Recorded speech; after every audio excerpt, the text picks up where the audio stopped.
calcificación metastásica que podemos, en ese caso, encontrar. Si hay lesión distrófica, pero lo más común sería metastásica, primordialmente en esta característica. Así es, Samuel, tenemos ahí en los túbulos. Y obviamente, sí, cuadros que afectan completamente desde degeneración macular, pigmentaria y finalmente la compresión de este tipo de fenómeno en los vasos sanguíneos provoca hipoxia y la hipoxia provoca necrosis y junto con la necrosis pues ya la reintegración del tejido, el daño a tejido y la formación de atrofia. Recuerden que en el caso de la necrosis, por isquemia, la célula que se muere también mata o se muere también el fenómeno, la membrana basal del mismo tejido. Lo que genera es que estas células, primeramente, en la mayoría de los casos, no son regenerables. ¿Sí? La célula que muere no se va a regenerar, característica que va a llevar a que una célula perdida en ese sistema, ¿sí? Vamos a tener como consecuencia el fenómeno de pérdida paulatinamente, en este caso del tejido renal, y poco a poco el tejido, si se muere membrana basal, se muere la célula, se muere el vaso sanguíneo, el tejido muerto tendrá que removerse. Estamos hablando que el tejido tiene que resolverse y por lo tanto entra en un fenómeno de cicatrización y la cicatrización del tejido renal tiene otro nombre y se le conoce como atrofia renal, ¿ok? Obviamente la función, si estamos teniendo muerte del tejido, pues evidentemente estamos teniendo como consecuencia el fenómeno de encontrarnos con cuadros de funcionamiento implicado, ¿ok? Signos que podemos llegar a tener, obviamente, proteinuria, uremia, anorexia, letargo, hipotermia, dependerá obviamente de qué, del fenómeno que esté pasando, cuánto tiempo lleve y el fenómeno de cómo se esté viendo afectado el caso renal. Es muy posible que no tengamos todos al mismo tiempo, sino que vamos teniendo paulatinamente el fenómeno como síndrome nefrótico.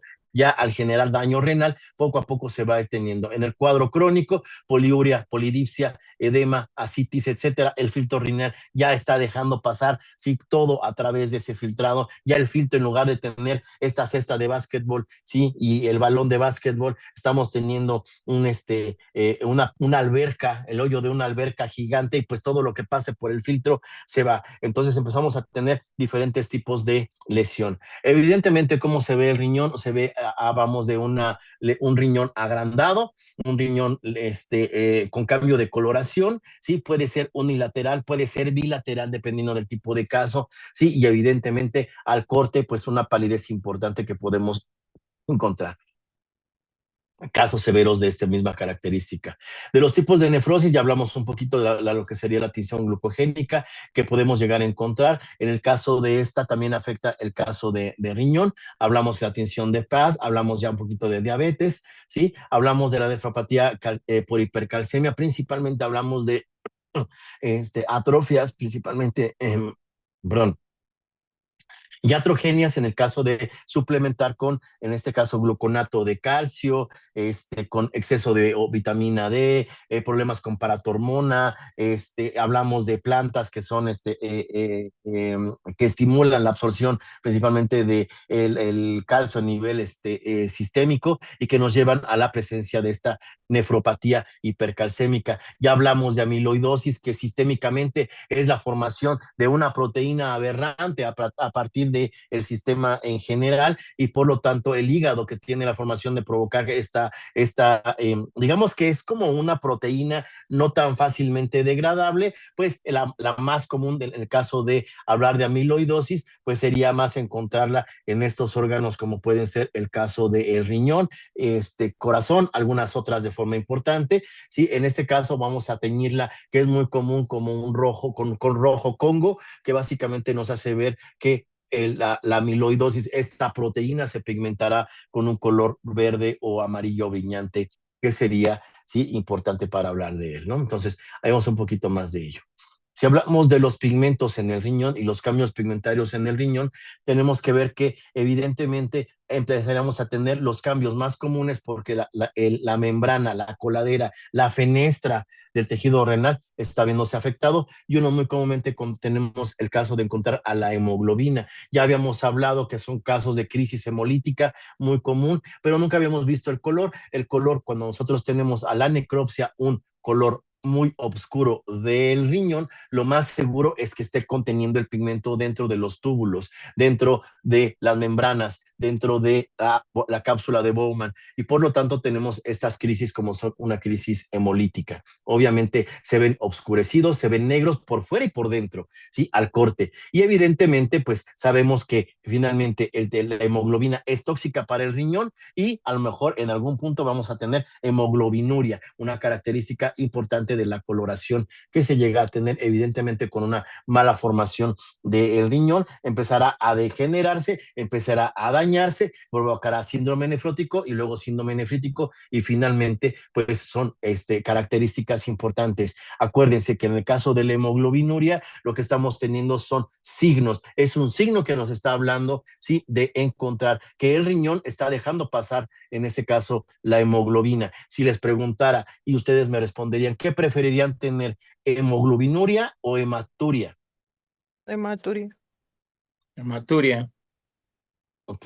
Recuerden que yo también algún dije, bueno, hematuria a lo mejor puede ser alguna infección en el tracto y funcionará. Si encuentro realmente y que es por hemoglobinuria, mis riñones están teniendo un conflicto con algo y peor aún, ¿qué está provocando la hemoglobina? A lo mejor tengo algún tipo de lisis. Por ahí me platicaron hace no mucho apenas un caso de anaplasma, ¿sí? Que por ahí andaba circulando, o sea, regresa anaplasma con un fenómeno importante para los caninos y en un caso de caninos, pues obviamente yo estaba esperando que muriera para que me dieran sus riñones, todavía no. ¿Ah? Claro, en el caso de Clostridium hemolíticum, caso de anaplasma, caso de tener alguna patología, por ejemplo, relacionada con, con septicemia, ¿sí? Cuadro séptico continuo y podemos hablar del lepto, pero hablamos del lepto más adelante, ¿no? Un poquito de leptospira nos puede dar un dato por ahí. Bien, microscópicamente, ¿qué es lo que tenemos? Pues microscópicamente vemos en este caso el adosamiento de la hemoglobina que podemos llegar a tener, que sería importante, ¿sale? Aquí vemos un poquito las causas, ¿sí? Hablamos de hemoglobina, hablamos de babesia, hablamos de Clostridium, ¿sí? Básicamente hablamos de esta característica, ¿sí? Le llaman también, en este caso, le hablaban de piroplasmosis, en el caso de bovinos también es muy común encontrar finalmente el proceso. Recuerden que la babesia como tal, ricéfalos, ixiodes, que son algunas que podemos llegar a encontrar, y bófilos, que son los que pueden transportarla de forma directa a la babesiosis, sí, es importante mencionar que finalmente el bicho tan pequeño dentro del eritrocito sí rompe al eritrocito y lo lastima, pero finalmente lo que va a generar en la forma hemolítica es la dosis continua, más bien el proceso crónico de la enfermedad hemolítica provocada por babesia, y en segundo plano, ¿sí? Estamos teniendo la característica de llegar a observar, ¿sí? Los complejos inmunológicos. Ok, explico rápidamente en este tipo de cuadro que nosotros tenemos la presencia de un bicho en el interior de la célula. La célula sí se va a reproducir dentro de él, vemos que los amacigotes, etcétera, y finalmente la creación de una familia dentro del eritrocito y finalmente rompe el eritrocito.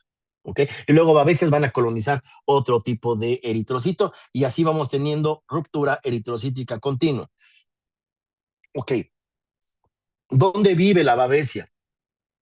Se sabe que la babesia vive dentro del eritrocito, vive, pero no siempre se reproduce. O sea, vive dentro del eritrocito, en este caso, sí, del animal, pero no siempre se reproduce. Se mantiene controlada, ¿ok? ¿Qué pasa cuando empezamos a tener hemólisis? Lo más seguro es que el sistema inmune esté reconociendo al antígeno. Recordemos que no se puede meter a la célula a reconocer un antígeno intracelular, pero entonces, ¿qué es lo que pasa? Finalmente, el proceso de creación y reproducción de las babesias, anaplasmas y otros más que se encuentren circulatoriamente ocupando un espacio físico en el eritrocito, finalmente tiene un proceso en donde se van a crear componentes específicos, ¿sí? En este caso de la babesia. O sea, el proceso de creación del eritrocito, de la babesia, tiene como fenómeno tener componentes que metabólicamente, en este caso, ahí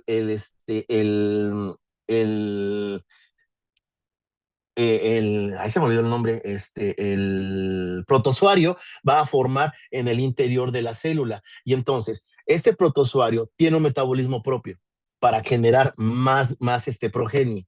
¿Ok? Este proceso tiene desechos. Esos desechos se quedan como basura, digamos de alguna manera, como un catabolismo dentro del interior del eritrocito.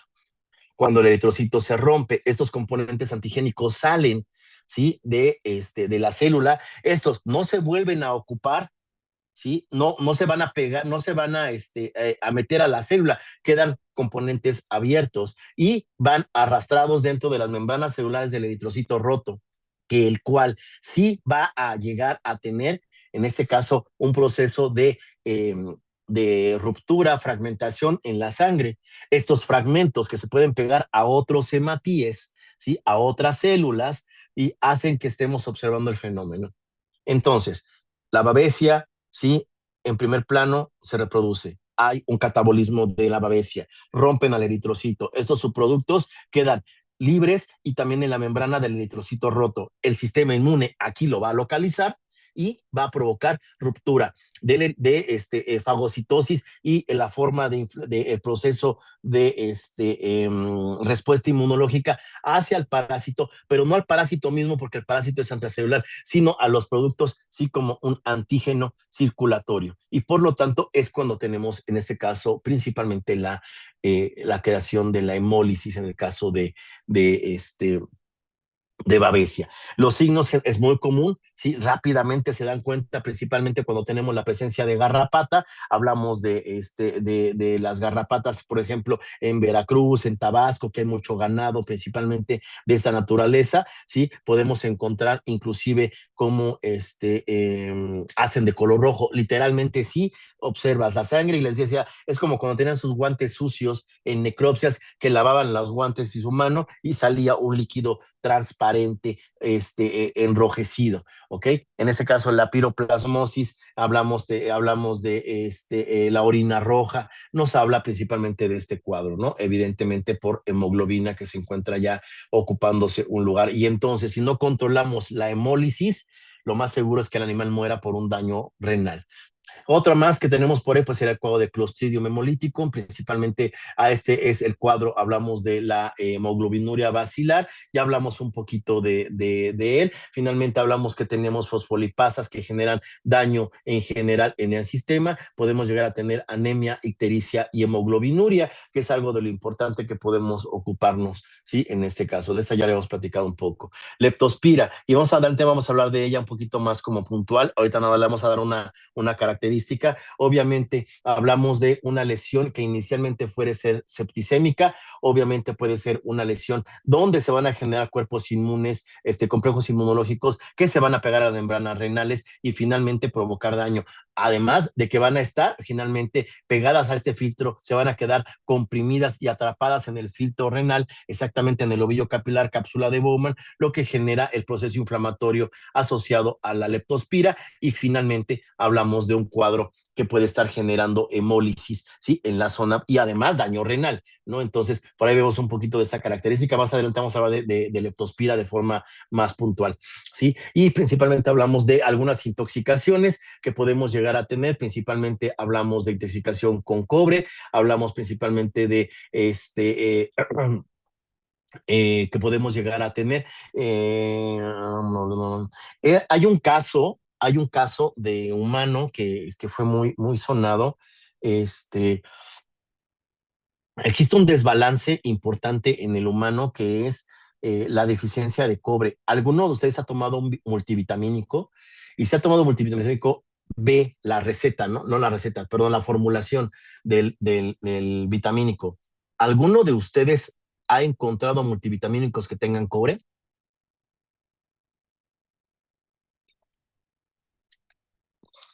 Creo sí haberlos visto. ¿Para qué sirve el cobre en nuestro cuerpo? Porque sí requerimos cobre. La pregunta es, ¿para qué sirve el cobre? ¿Y por qué no tenemos deficiencias de cobre? Porque yo no tengo, o sea, yo no quisiera ver que tengamos, ¿qué cantidades de cobre tiene un La formación de alimento? glóbulos rojos. No, no. Ayuda más bien Otro, a formarlos, ¿no? eh, Como tal, no, o sea, sí parte, pero no otra más. ¿Antioxidante? Un poco, ajá, principalmente en algunos procesos, pero este es un macromineral, micromineral o nanomineral. Debe de ser nano. Ajá, ok, es nano. Ok, no ¿En sé, la en su día, membrana del eritrocito? no como tal, no, o sea, sí existen algunos procesos del cobre, pero hay uno más importante que es muy común. El caso del cobre se requiere principalmente para formación de epitelios y principalmente formación de pigmento normal. ¿A dónde tenemos el pigmento normal?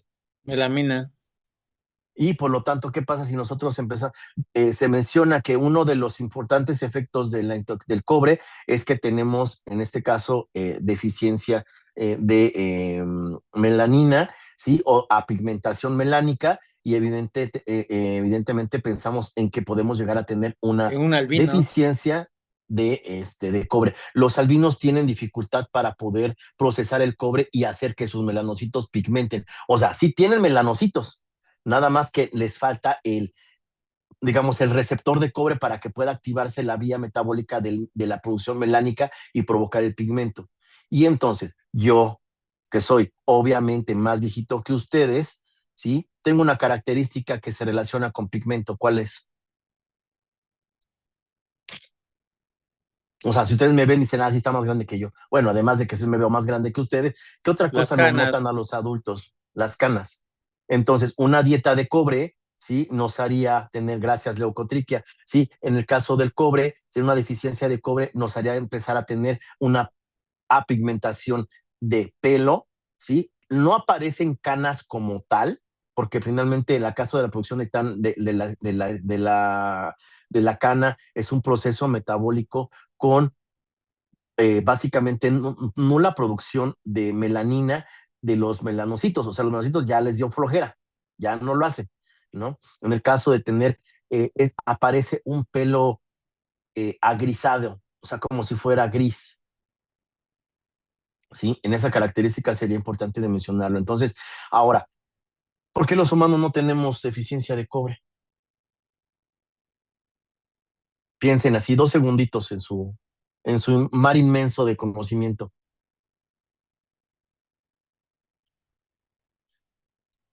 Al Porque si, necesitar, al necesitar cantidades tan pequeñas, ¿no? ajá, pero porque a pesar de tener eso, bueno, pues a lo mejor vienen algunos productos, algunas lavados, ¿no? Pero una pregunta básica, bueno, es muy común. ¿Cuál es el material que se ocupa principalmente en la fontanería para la parte de Ah, hidráulica? el cobre. Ah, ok, sí, Ajá. es cierto. Entonces, en la parte hidráulica, la mayoría de cosas vienen al final rematadas con una tubería de cobre, porque además de que el cobre es un producto que elimina, es antibacteriano, pues evidentemente también se desgasta. Y con este desgaste podemos llegar a nosotros a tener este tipo este tipo de padecimientos de deficiencias, se cubren con este tipo de este producto, ¿no? Entonces, además, en la antigüedad, y bueno, no sé qué tanto podía llamarle antigüedad, sí, se acuerdan que bueno, en mi caso sí, porque yo vengo de una familia muy tradicional, se cocinaba con algunos peroles, algunas Ollas de cobre. cazuelillas, y estas cazuelillas, sí, tenían esta característica de tener cobre, y cocinaban con cobre y esta característica. Levantó la mano para ahí, doctor, le escucho. Perdón, En doctor. las, dígame. Quería preguntarle si la deficiencia de cobre influye en algo dentro del vitiligo. Bueno, en este caso, sí, hay dentro de las patologías de la parte de pigmentación, una de ellas es dedicada principalmente a la que en las células, algunas células específicas en la piel pueden no tener el reconocimiento de el transportador hacia la célula, y por lo tanto, como no tienen el activador de cobre, pueden llegar a tener vitiligo. Lo más común es que estas células se vuelvan atróficas, o sea que por alguna característica específica, sabemos que tiene un índole de tipo genético, ¿sí? podemos llegar a encontrar células que de alguna manera y en algún punto de la vida, así como las cancerosas, dejan de producir, en este caso, receptores para cobre o dejen de producir la melanina a pesar de tener cobre. Entonces, sí, en la patogenia de estas está involucrado, sí, la poca recepción del mineral. Sí, ahora, el problema es, todavía no llegamos a la ingeniería genética, que yo espero que alguno de ustedes ya posiblemente les pueda tocar algo, no sé qué tanto vayamos a verlo, ¿sí? De ya ahora sí, dar medicamentos específicos contra problemas específicos, y es muy posible que podamos activar, en este caso, es decir, si en el caso del páncreas que tiene desactivado uno de los genes que van a hacer que se produzca insulina en esas células, activarlo para que empiecen a generarse. Ya existen, ¿eh? Ya existen promotores, pero esos promotores son sistémicos. Hablamos de un promotor peculiar, puntual y específico para un tipo de tejido, ¿ok? Por ahí pudiera ser. Entonces, sí tiene que ver un poco, doctor, con eso.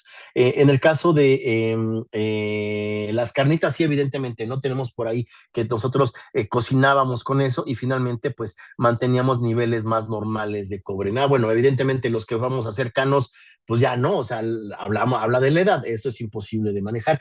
Y solamente existe uno de los multivitamínicos que yo conozco en la actualidad que tiene cobre y se llama Biometrics o Biofarma. Tiene el nombre del Vitruvio, es una, déjame ver si tengo por aquí, creo que tenía una, déjame checarla, un segundito. Creo que tengo un frasquito, pero yo le metí otra cosa al frasquito. No, no creo que está en la escuela. Sí está en la escuela porque le puse aceite de otra cosa. Es un frasquito ámbar. Adentro de ese es la única que yo conozco que tenga cobre. Y bueno, finalmente no importa, ¿no? Las necesidades de cobre son diferentes. Biometrics, gracias, Fernando. Esa es la marca Biometrics que tiene el hombre del Vitruvio. Uno de no sé si todos, pero ese sí tiene cobre. Centrum y otros más no traen, ¿no? Pero bueno, esas son características. Entonces, bueno, hablamos de esta formación de contaminación y obviamente hacemos un dato. Miren, por ejemplo, ahí vemos un poquito de la intoxicación por cobre, ¿sí? Vemos una característica de esos riñones completamente marcados por dentro, en la pelvis, y obviamente daño en lo que sería la membrana, ¿sí? Vemos en este caso, hablamos de este mismo efecto, ¿sí? Hablamos en el caso del bovino, ¿sí? O sea, contrastamos los colores de un riñón con otro, la coloración completamente diferente, nos hablan de esta formación de hemoglobina que podemos llegar a tener y este cambio en la lesión provocada por este tipo de tóxicos. ¿Sí? Hablamos también de la mioglobina, ya platicamos de ella también en el mismo caso, con los efectos nefrotóxicos que tienen, principalmente hablamos de deficiencia de vitamina E y selenio, y hablamos de una enfermedad que se conoce como la enfermedad de los lunes. ¿Sí? En este caso es importante. Esta enfermedad se le colocó ese nombre porque precisamente el lunes era cuando se daban cuenta que empezaban a tener, en este caso, los animales, un proceso de enfermedad. Ok. El equino, ¿sí? Está en la cuadra, está en su corral, ¿sí? Y está viviendo lunes, martes, miércoles, jueves, viernes y sábado. Estos días el animal no sale de la cuadra, vive adentro de su cuadrito y evidentemente no tenemos un movimiento. ¿Sí? No tenemos un movimiento, el fenómeno de llegar a tener este tipo de cuadro, ¿no? Entonces el animal no se mueve, está estático, vive adentro de su cuadrito de 3x2, ¿sale? Y ahí lo tenemos. Llega el domingo lo sacan y en este caso lo sacan y le piden un sobreesfuerzo a trotar, a caminar, a formación de carrera, empiezan a manejar al animal solamente el domingo. Para el día lunes empezamos a tener un proceso donde estamos encontrando orina roja. La orina roja y empezamos a pensar en la patología de que puede ser algún tipo de fenómeno y en este caso, y lo platicamos el día de ayer, creo que fue el sobreesfuerzo de forma aguda, ¿sí?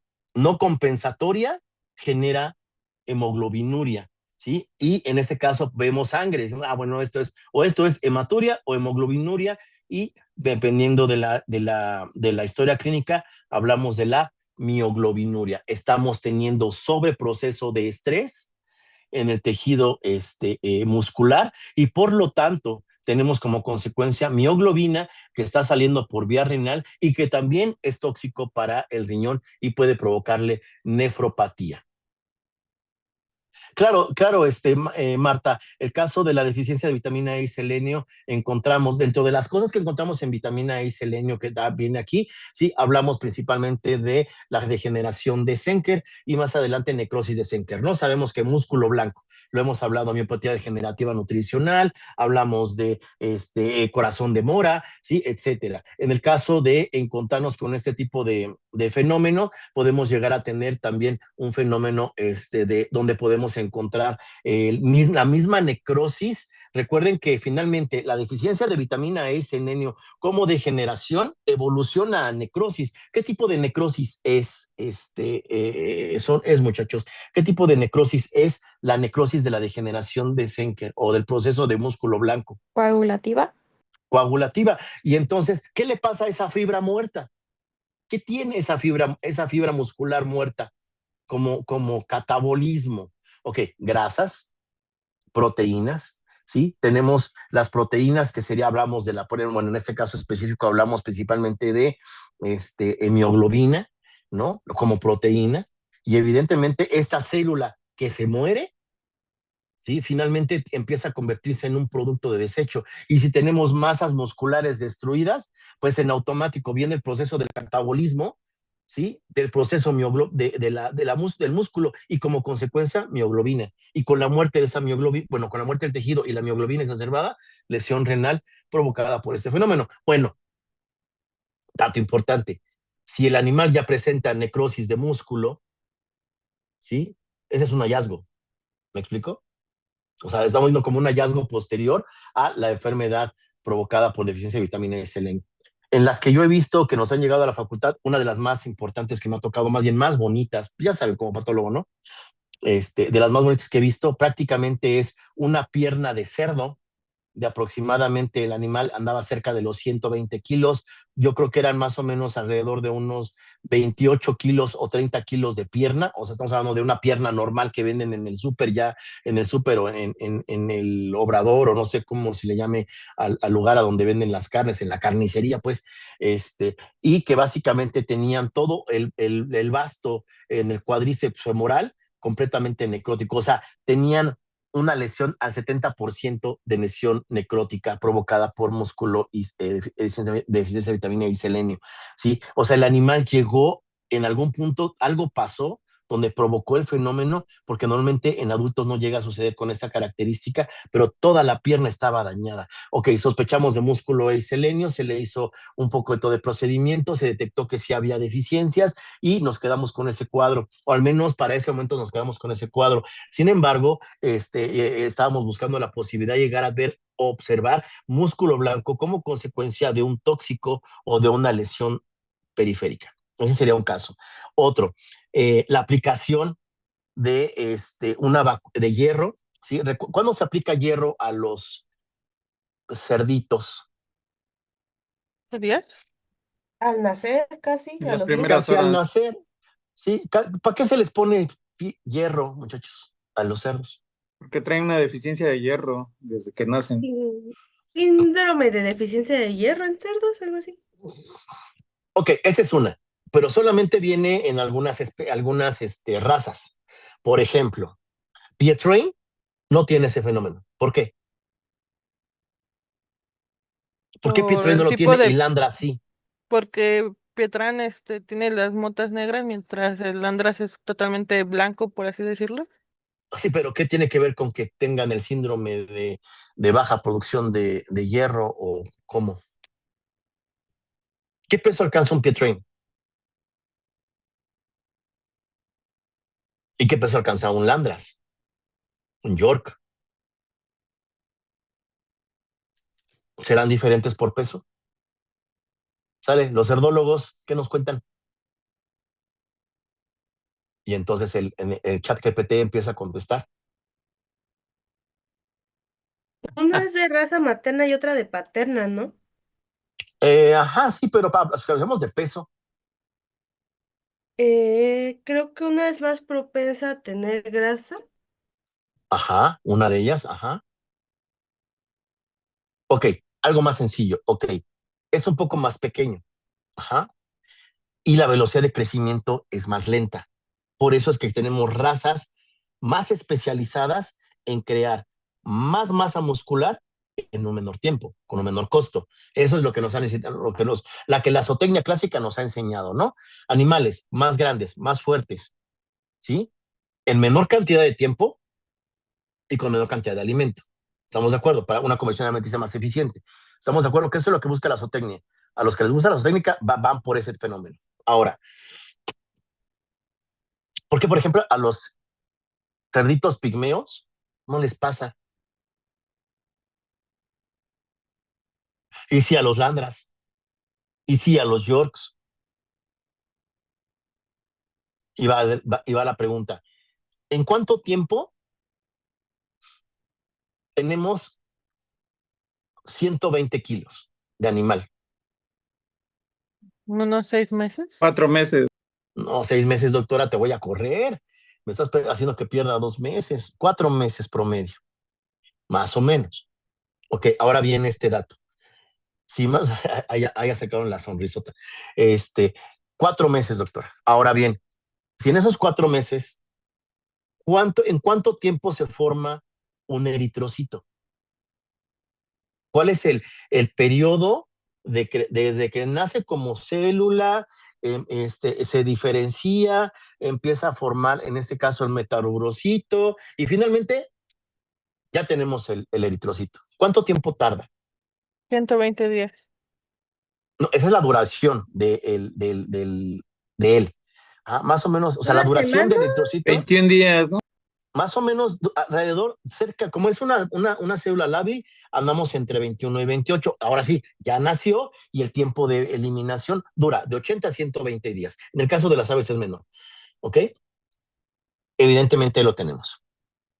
Y yo, desde que nazco, empiezo a tener ya eritrocitos propios y la velocidad de crecimiento, dijimos que nacen, ¿de cuánto nace un cerdo? De un Al kilo nacer, 200. 1,2 kilos igual y tengo que echarle más ganas para que me salgan de 1,500, doctor, ¿no? Más o menos. Bueno, y depende de la cantidad, que no vengan El número de animales, el tamaño. chico, medianos y grandes, etcétera. O sea, algo más, o sea, un régimen más funcional materno.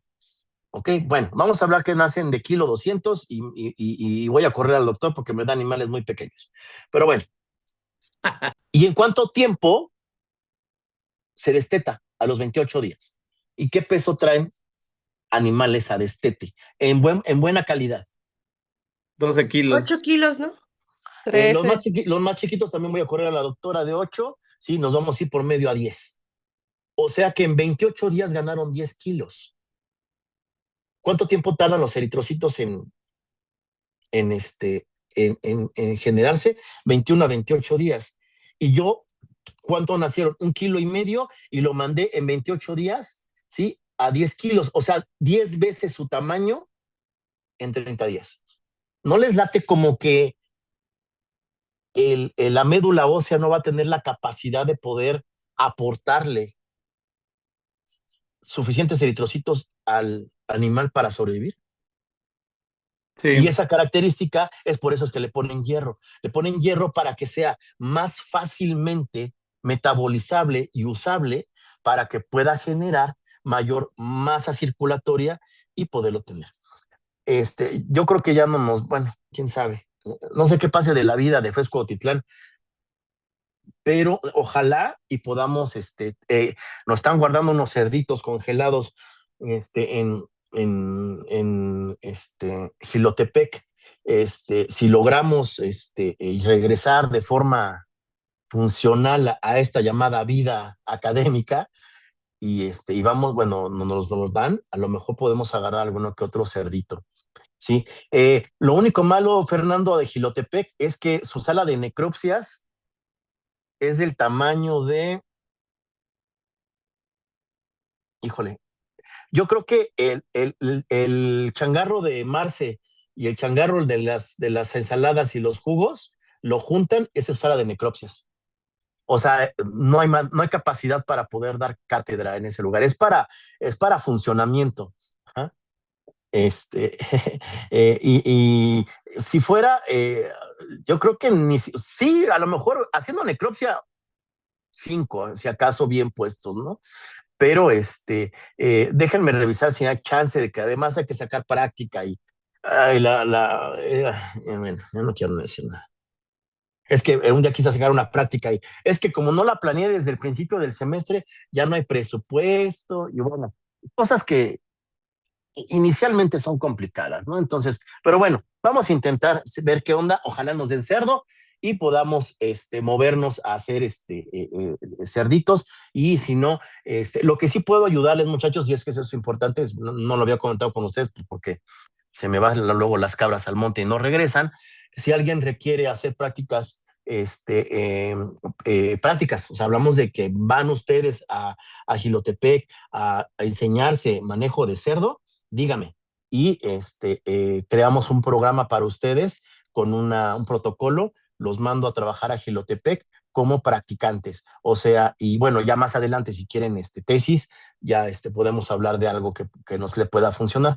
Sí tengo buena relación con los dos actuales médicos de allá, ¿sí? Entonces, si requieren, con gusto los podemos mandar para que aprendan zootecnia y manejo animal en cuestión de cerdo, ¿vale? Y entonces, si regresamos y vemos a lo que iba, si regresamos y hacemos cerdo, y ojalá nos haya llegado un animalito posiblemente de 10 kilos, ¿sí? Vamos a ver cómo el corazón, en el caso de el pollo, ¿sí? ¿De qué tamaño es el corazón y el hígado en un pollo recién nacido, volumétricamente hablando? En estos animales, ¿sí? Básicamente es un gran corazón y un gran hígado en una cavidad pequeña en un animal muy pequeño. En los pollos es diferente.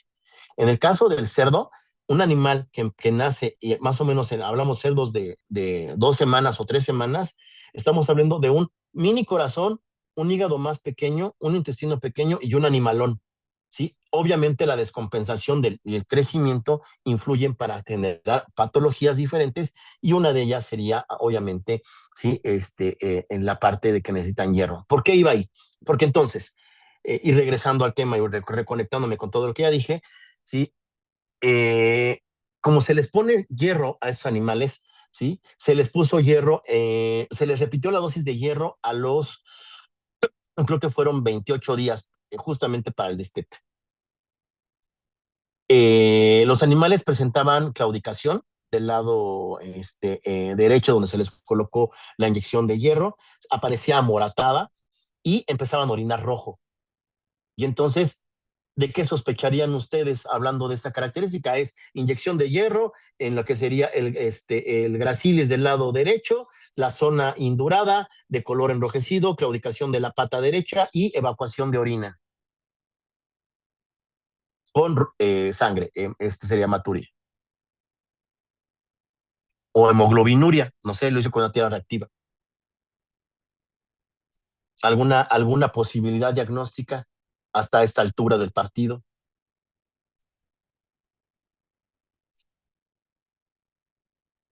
Repito, la característica, estamos teniendo animales de 28 días con dosificación de hierro, nalga derecha, induración, enrojecimiento, claudicación de esa misma pata y hematuria. O hemoglobinuria, no lo sé, le hizo una tierra reactiva, les comento. ¿Alguna posibilidad? ¿Tendrá que ver con el fármaco? La claudicación puede ser si lo inyectaste mal. Ok, ¿qué más? O sea, si inyecto mal, nada más puede ser claudicación. O sea, la forma en la que le apliqué el producto puede generar lesión, sí, claro, ¿no? Evidentemente. Nota, fue a todos los animales de la piara, de ese corral. Fueron 50 y tantos animales. ¿Y todos presentaban lo mismo? Yes, sir. Yes, sir.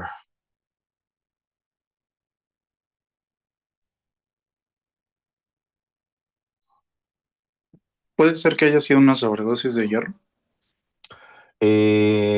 Puede ser, doctor, pero ¿eso qué tiene que ver con la Navidad?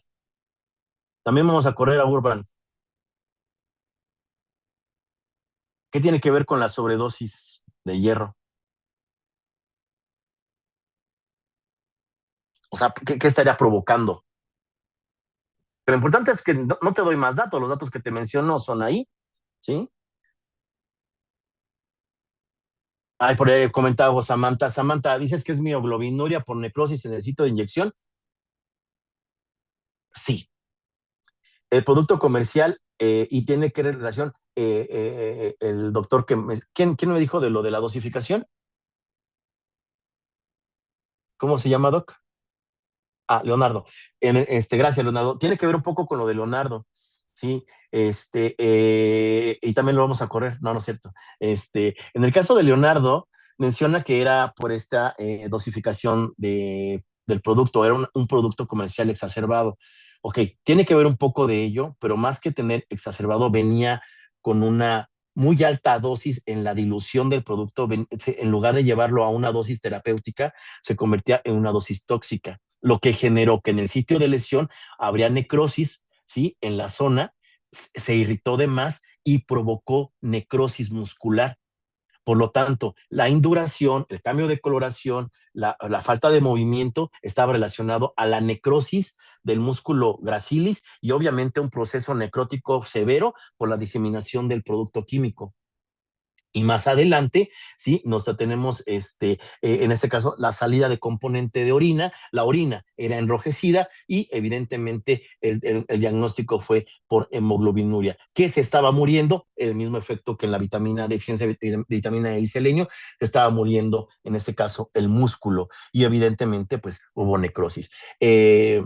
No se procedió, se llevó a juicio. En ese sentido, se llevó a juicio, no se pudo proceder porque nunca se pudo demostrar que el frasquito original trajera una dosis alta, porque en teoría se le colocó la dosis que venía de forma terapéutica y la recomendación que se daba para el producto por vía intramuscular. Y se quiso probar para poder hacer demanda en contra del laboratorio, pero no se conservaba otro frasco o otro vial del mismo lote y nunca se pudo proceder. Pero sin duda alguna, pues todos esos animales llegaron solamente al proceso de los 28 días y tuvieron que ser eliminados porque pues te presentaban necrosis y ya de ahí pues todo no funciona. Y bueno, entonces Samantha y Leonardo conservan su trabajo. Los demás ya los vamos a correr, ¿sale? Ahí estamos viendo un poquito de la hemosiderosis que puede llegar a generar. Evidentemente, hablamos que se encuentra en membranas celulares, se encuentra libre un poco y en macrófagos y además en el interior de las células tubulares que podemos llegar a encontrar. Evidentemente, los cuadros importantes que nos llegan a formar, hablando de lesión hemolítica, lesión relacionada con exceso de salida de componentes, en este caso de la formación de ruptura eritrocítica o hemoglobina, etcétera, pues es ictericia, ¿no? Que lo podemos reconocer rápidamente. Lo vemos en lo que sería en la conjuntiva, lo vemos en vulva, lo vemos inclusive en el interior de la zona oral, en la cavidad oral, ¿sí? En el vestíbulo oral lo llegamos a encontrar y evidentemente, bueno, fenómenos periféricos que nos dan la formación de este tipo de cuadros, ¿no?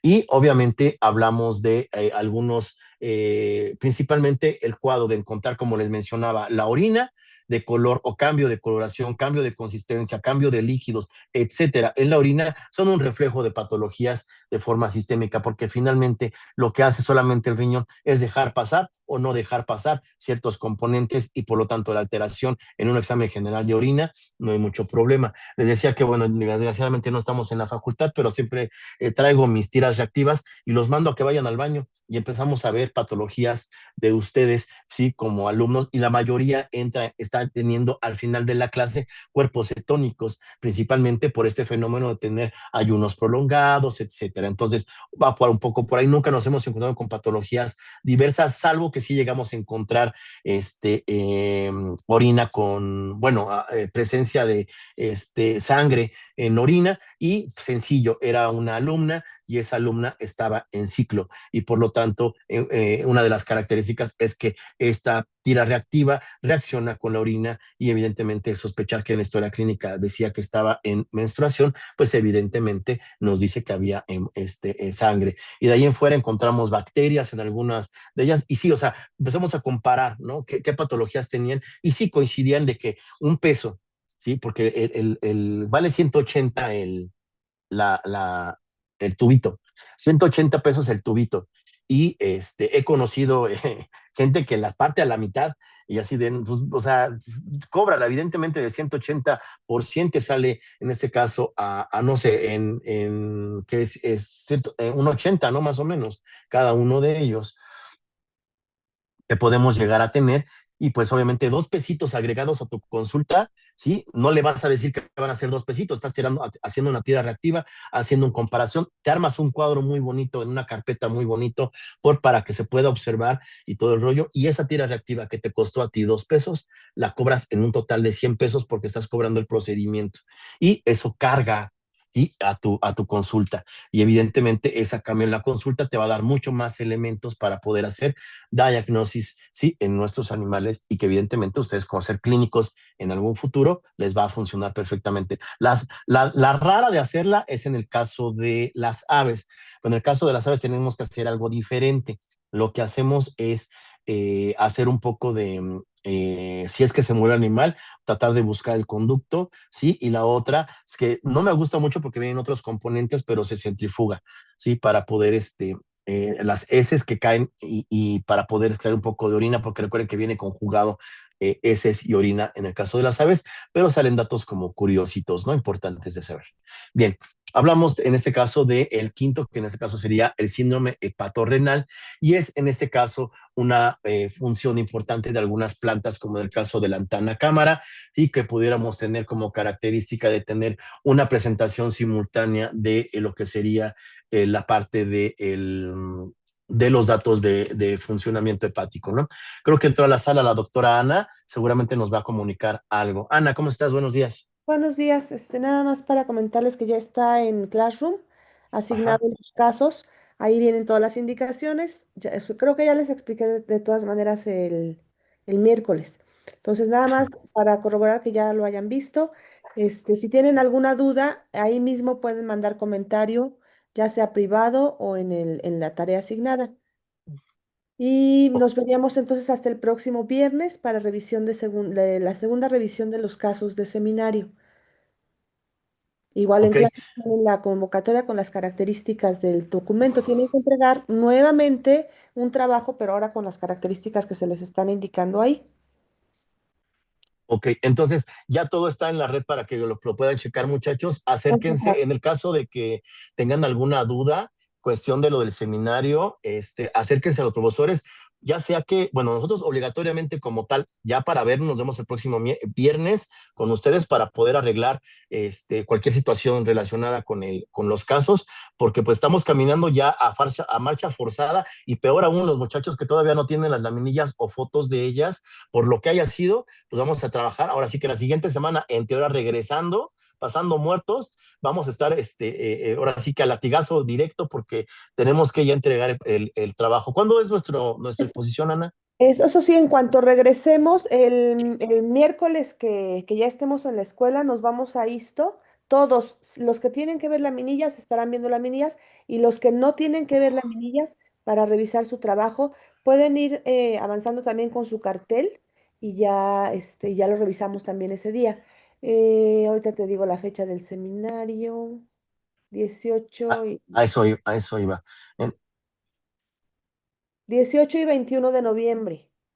O sea, los carteles van a estar expuestos toda la semana, desde el 17 de noviembre, desde el 16 de noviembre, toda la semana, para visitas del público. Pero ustedes tienen que estar presentes y exponer su cartel en los días de clase, el miércoles 18 y el viernes 21. Entonces quiero entender que nosotros entregamos el día 16, ¿verdad? Ya todos los carteles tienen que estar ya entregándose. Sí, Ajá, ok. es- Entonces, para ponerle ahí la fecha de carteles, ya entrega. así es. Se los Entonces, pongo aquí en el el chat. próximo viernes lo que tienen que entregar es un documento escrito de 3 páginas. Ahí están las características. Y si quieren ya traer un avance, un borrador de su cartel para que vayamos corrigiéndolo, también pues sería bueno. Ujú, y entregarían el cartel ya el día 16. Así es. Ok, entonces, repitamos para que les quede muy bien, muchachos. El viernes 31 entregamos el trabajo escrito y tenemos sesión práctica con todo relacionado con su cartel. Y para el siguiente miércoles, que según ya es noviembre, debe ser el miércoles 5, si no tengo mal el dato, ¿sí?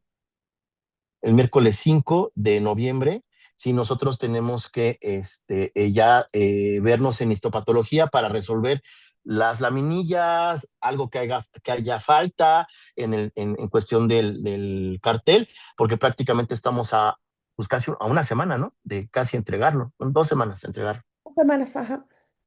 Así es. ¿Ok? Y mientras tanto, si tiene alguien alguna duda, chicos, no duden en mandar un mensajito conmigo cada clase que tengamos para yo poder hablar con las doctoras, o bien tenemos la manera de comunicarnos directamente con el Classroom, mándenle un mensaje directo a la doctora si es que tuviera necesidad de platicar con ella y ya, ¿vale? Para que no tengamos ningún problema. Bueno, pues ese era el aviso y la cuestión. Perfecto. Entonces, saludos a todos. Muchísimas gracias, Ana. Gracias. Ok, muchachos, y bueno, algo importante, bueno, yo creo que en este caso ya, corazón, vamos a continuar unos minutitos y ya continuamos con eso. El equipo que Pregunta en tengo el chat, Omar, perdón, preguntan en el chat que en caso que no regresemos, sí, si no regresamos las revisiones y eventualmente si no regresamos, el seminario será también aquí, a través de Zoom, igual en cambiaremos el formato, ¿no? El formato ya no va a ser cartel, ¿no? Ahora va a ser, pues oral y presencial, ¿no? Bueno, virtualmente presencial. Sí, Y a lo entonces, mejor, a lo que no sé, no estamos determinados, esperemos primero lo primero, no regresar. En caso de que no, lo que podríamos hacer es, no sé si quedaría bien ir buscando, Ana, la posibilidad de hacerlo como seminario tipo congresito, o de plano cada quien en su grupo. no, Eso cada ya quien en su grupo. va a ser en su grupo, ok. Sí, cada quien en su grupo, porque por horario ya no nos queda, No cuadra. no cuadra. Lo que ahí el problema sería sobre todo con las laminillas, los que tienen que ver laminillas, si ya no las pudieran ver porque la escuela está sin actividad presencial, pues yo sugiero que se haga de manera teórica, ¿no? De decir, bueno, no tengo la laminilla de la neoplasia, me acuerdo que hay por ahí una neoplasia de próstata, ¿no? Pero las neoplasias de próstata que yo sospecho que es o que nosotros equipo sospechamos se ve así y así y sacar fotografías de internet. Yo sugiero que se haga de esa manera. Ok, bueno, entonces ya Esperar indicaciones de la dirección, ¿no? sí, ya veríamos bien qué rollo. Y esto, de hecho, ahorita lo que les iba a platicar era eso, principalmente tengo el caso de Mari, que es el caso de los pulmones de cerdo. Tenemos el caso de conejo, que también ahorita lo reviso. Y bueno, ya próstata lo cortaron en este caso en la semana, pero no se le hemos podido llevar a Juan porque Juan no ha ido. Bueno, yo creo que ahorita le voy a bajar a Carlillos para ver si está. Ayer no vino, entonces ya no lo pudimos, se lo puedo llevar. Yo lo vi